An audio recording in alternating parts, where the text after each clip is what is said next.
Xbox announced the details of their business update, and these are the questions that they need to answer.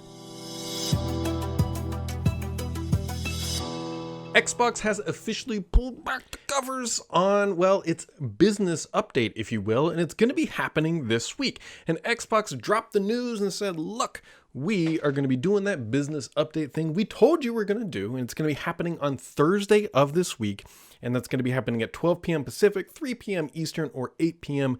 GT.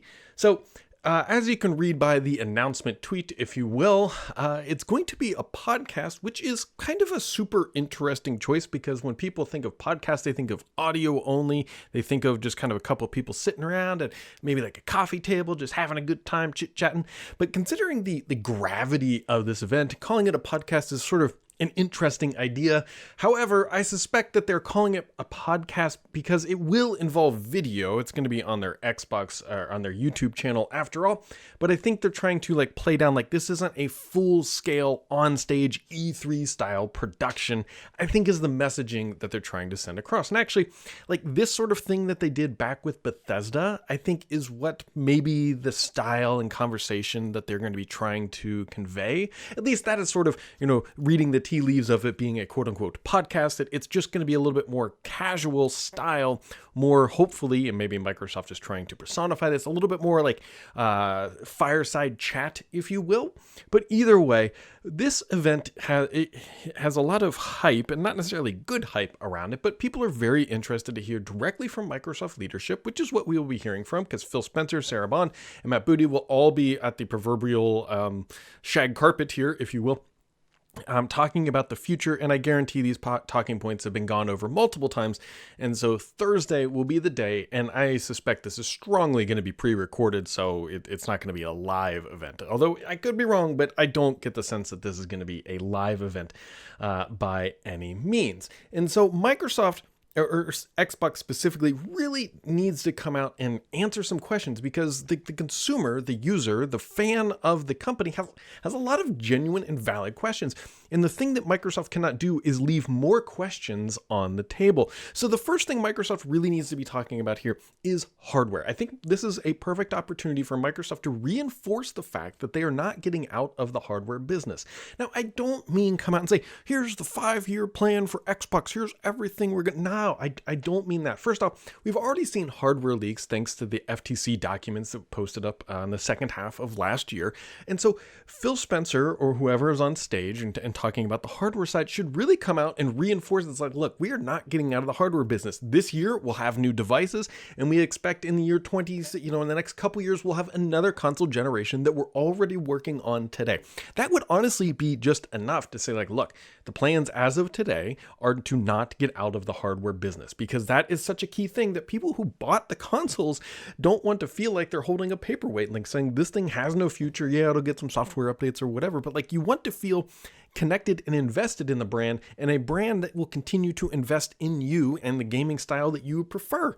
And so Microsoft coming out and saying new consoles are coming, we'll have some this year. I don't know, we don't know if they're officially launching anything this year until they actually do, but give us some hardcore validation that these things are happening, they're already in the works, and that is that is what's coming on. The other thing that Microsoft really needs to work on here is like, why should anybody trust Microsoft, right? This is a very valid question. So fans of like Microsoft in general, people who bought a Surface Duo, people who had a Zune, people who had a Band, people who had a Windows Home Server, people who had a Media Center, have all been down the road of Microsoft just kind of pivoting away from that thing you really love that they do. And that's not even mentioning Windows Phone.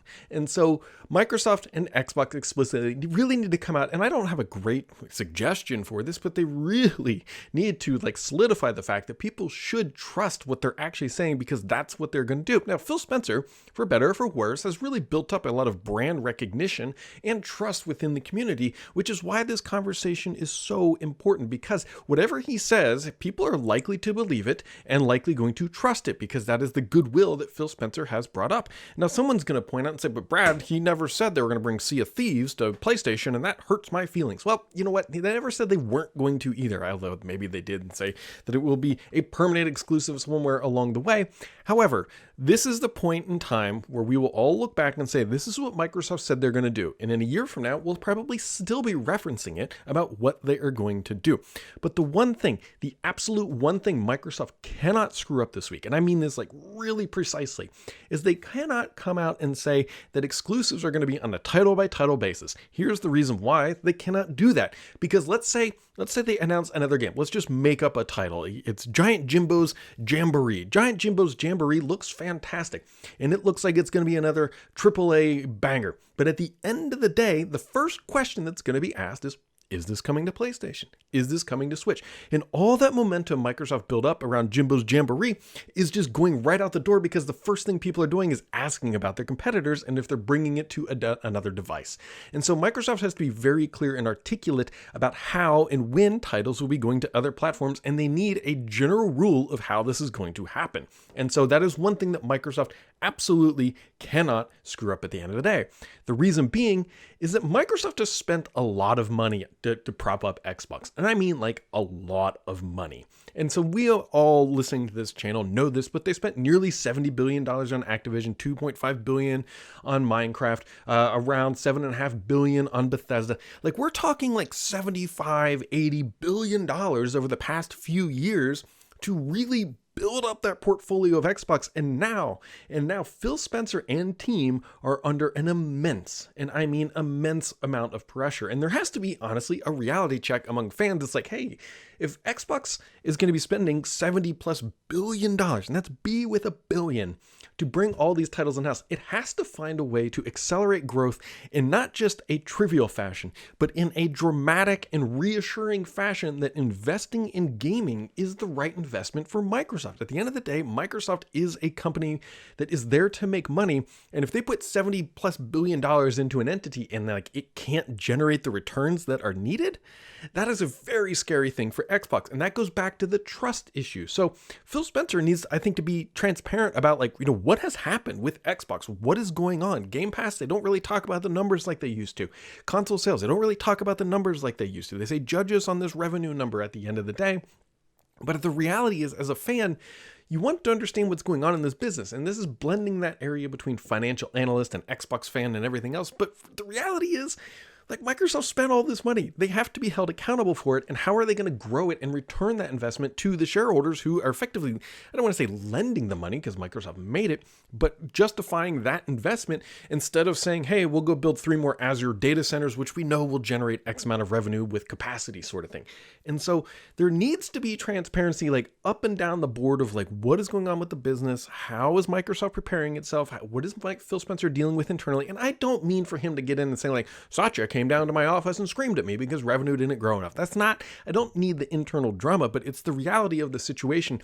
I think people would respect Phil Spencer a lot more if he said, look, we have to grow this business by 30%. He won't give hard numbers because there's implications there and other financial things, but he's like, he needs to set some like benchmarks of like what Xbox has to do. How are they going to get there? What are they going to do to achieve these high growth numbers so that we can understand where Xbox sits, like, in that sort of overall feeling of, like, what is going on in the world of Xbox?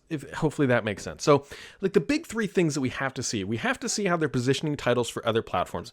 You can't, at this point, really expect Xbox to not do that. Like, we already pretty much know that this seems to be happening. The messaging has to be very, very clear and not leave any waffling or misinterpretation. Xbox and greater Microsoft has a pretty rich history of, like, misinterpretations of things they say on stage.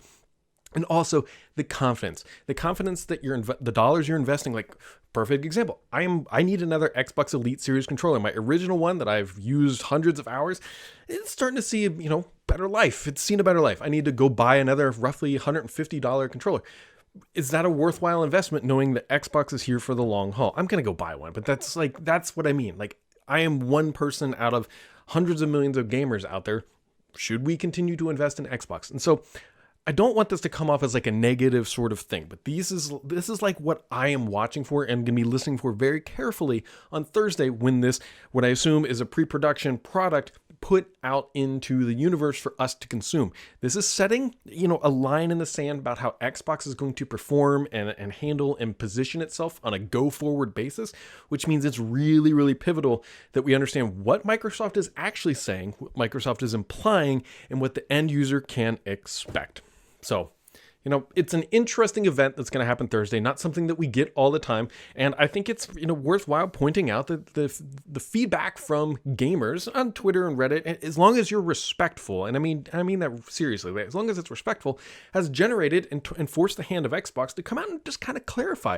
They've also got this massive asset called Activision that we still don't really know how it's going to blend in to the overall sort of like Game Pass strategy. We still don't know when Call of Duty is coming, but maybe we'll learn more about that on Thursday. So if you want to stay updated,